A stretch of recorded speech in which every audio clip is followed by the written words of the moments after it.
आखिरकार जहां एक तरफ नाटो के खिलाफ बहुत बड़ा प्रदर्शन शुरू हो चुका है यूरोप में, यूरोप के कई देश में बवाल मच गया है, नाटो टूट रहा है, तो वहीं दूसरी तरफ भारत ने आखिरकार क्यों दाग दी है अपनी सबसे खतरनाक मिसाइल। जानेंगे क्या है मामला, आइए जानते हैं इन खबरों को विस्तार से। हमने आपको बताया था धीरे धीरे यूरोप के अंदर विरोध शुरू हो चुका है। अब जरा देखिए, जो प्रदर्शनकारी है वो ये कह रहे हैं कि यूरोपीय संघ ने गर्मजोशी के साथ प्रतिबंध लगा दिया है रूस के ऊपर, लेकिन ये एनर्जी का मामला हो, हेल्थ का मामला हो या इकोनॉमी का मामला हो, हर मामले से ये सही नहीं है। और इन प्रदर्शनकारियों ने ये कहना शुरू कर दिया है कि चलो नाटो से बाहर निकलते हैं। प्रदर्शनकारियों ने बहुत बड़ा बवाल मचाना शुरू कर दिया है, यहाँ तक कहना शुरू कर दिया है कि नाटो जंगबाज है और यूरोप को खत्म करना चाहता है,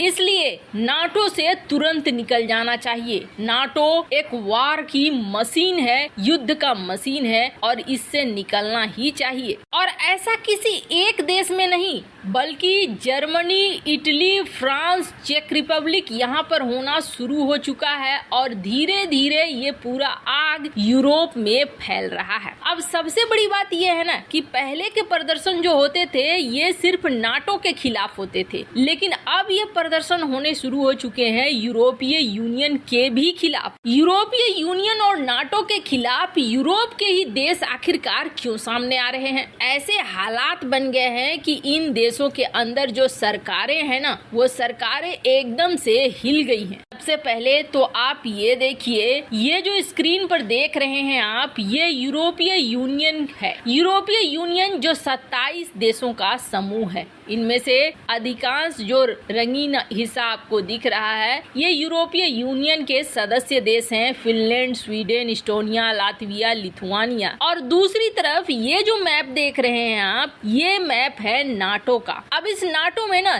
30 मेंबर हैं। 30 मेंबर में थोड़ा सा मेंबर को समझने की कोशिश कीजिए आप, यहाँ पर क्या चल रहा है कि 28 देश हैं यूरोपियन और मात्र 2 देश हैं, वो हैं अमेरिका और कनाडा। ये जो यूरोपियन देश हैं, इन 28 यूरोपियन देशों में इस्टोनिया, लातविया, लिथुआनिया, पोलैंड, चेक Republic, Slovakia, Hungary, Romania, Slovenia, Croatia, Montenegro, Albania, North Macedonia, Bulgaria के अलावे भी कई देश शामिल है। अब इन देशों में आपको क्या समझ में आया? ये समझ में आया कि नॉर्थ अमेरिका, अमेरिका के नीचे भी कई सारे देश हैं, वो शामिल नहीं है इसमें। इसमें शामिल कौन है? यूरोप के देश शामिल है। और यूरोप के देशों से किसकी सीमा लगती है? रूस की सीमा लगती है। यानी नाटो का प्राइम टारगेट रूस है, लेकिन नाटो को लीड कौन करता है? अमेरिका करता है। अमेरिका का प्राइम टारगेट रूस है, पर अपने जेब को ढीली करके नहीं,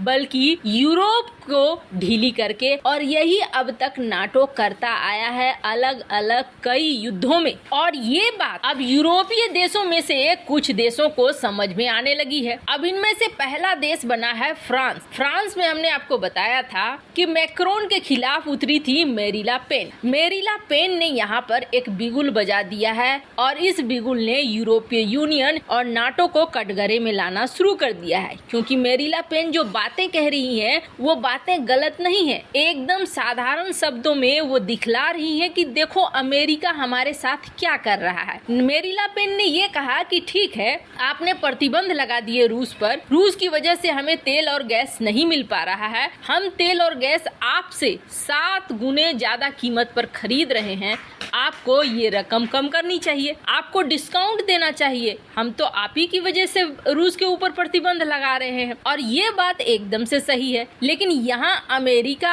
अपने देश से डिस्काउंट विस्काउंट देने के चक्कर में नहीं है, उसे तो सिर्फ माल ही माल बनाना है। मेरीला पेन की ये बात आम जनता को भी समझ में आ रही है कि हाँ, जो यहाँ हो रहा है ये सही नहीं हो रहा है और हमें एक तरीके से लूटा जा रहा है। यूरोप को बर्बाद करने की एक पूरी प्लानिंग हो रही है और कुछ भी नहीं हो रहा है। और ऐसे ही हालात चेक रिपब्लिक के अंदर भी पैदा हो गए हैं, जहाँ गवर्नमेंट के सामने दसों हजार से ज्यादा लोग सामने आ गए और स्थिति ऐसी हो गई है कि सरकार संभाल नहीं पा रही है। ये सारे देश अब ये कह रहे हैं कि नाटो और यूरोपीय यूनियन से बाहर आओ, ये हमें बर्बाद करके रख देगा। कई लोग ये कह रहे हैं कॉमेडी को खत्म करो, अब जो कुछ चल रहा है वो सारी चीजों को खत्म करो। अमेरिका के खिलाफ एक माहौल बनने लगा है और इटली में भी यही हाल है। और इन सब के पीछे सबसे बड़ा कारण क्या है? सबसे बड़ा कारण है एनर्जी क्राइसिस, यानी ईंधन का दाम बढ़ना, महंगाई बढ़ जाना। यानी रूस कहीं ना कहीं अपने दाव में एकदम से सफल रहा है और रूस को भारी जीत मिल रही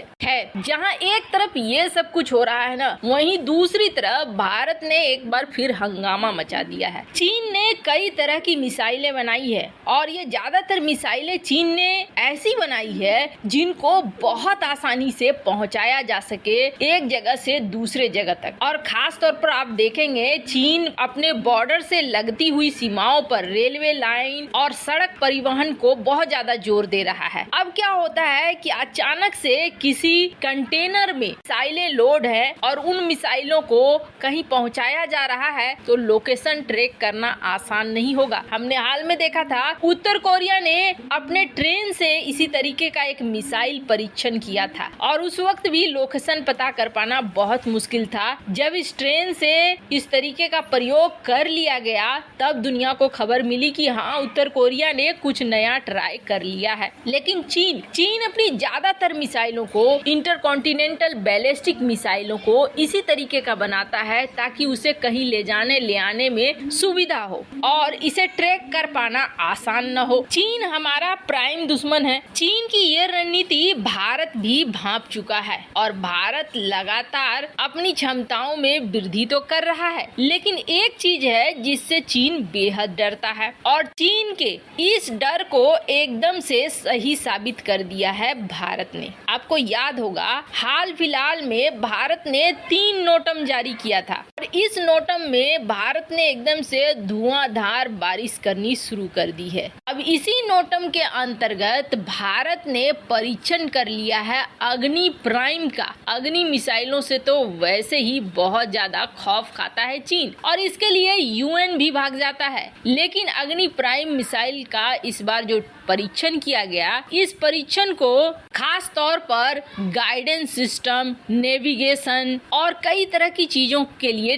परीक्षण तो किया ही गया, पर इसकी वेट इस बार घटाकर 50% कम कर दी गई है। अब इस हल्के वेट से इसे रोड से हो, रेल से हो, कहीं से भी इसे दागा जा सकता है। उत्तर कोरिया की तरह हम भी अपने ट्रेन से इसे ले जा सकते हैं और ट्रेन से इसे दाग सकते हैं, या फिर ट्रकों का हो इस्तेमाल या व्हीकल का हो इस्तेमाल, कनेक्टर बेस्ड सिस्टम में इसे तब्दील कर दिया गया है। वैसे ये परीक्षण भारत के लिए बहुत महत्वपूर्ण था। आपको क्या लगता है, क्या नाटो सचमुच युद्ध को बढ़ावा दे रहा है? कमेंट कर अपनी राय जरूर बताएं।